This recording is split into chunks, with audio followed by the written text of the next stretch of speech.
Patria from offbeatfamily.com. Welcome to another Metaphor Monday. I decided to come here to share today's metaphor, which has to do with fishing. And some of you may know that in order to catch fish, the fishermen need to put some bait out. So they usually put some bait on a hook, put it in, and it has to be something that will attract the attention of the fish in order for them to bite. And so usually it's something shiny, or it could be a worm that wiggles, something that catches their attention and makes them interested. The whole idea of being baited and then reeled in can be used to think about how our children may be baited by either their siblings or their peers, or perhaps we are baited by our children.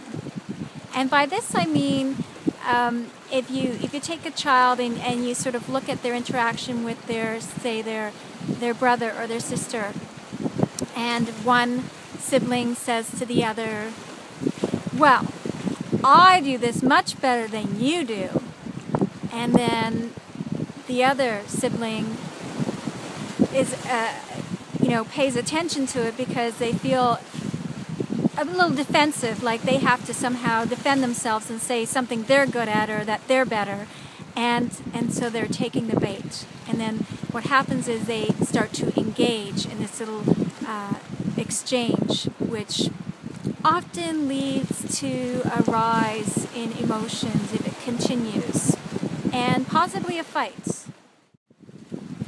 So in the same way with our children, sometimes we might get baited.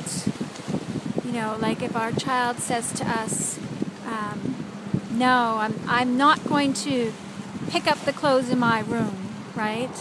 And then that might mean that we then feel like we have to jump on it right away and respond, and then we get hooked into this sort of drama, and that protest that they give us brings out maybe a protest in us, and we're hooked and we're reeled in, and then we both engage in a drama around the whole issue.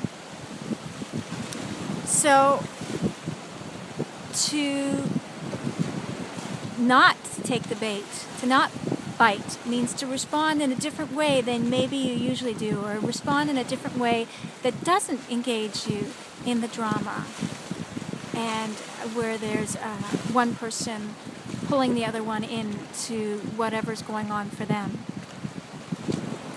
So those are just some thoughts to think about for today, and I'm glad you joined me here on Metaphor Monday. And please join me next week on Metaphor Monday. Bye for now.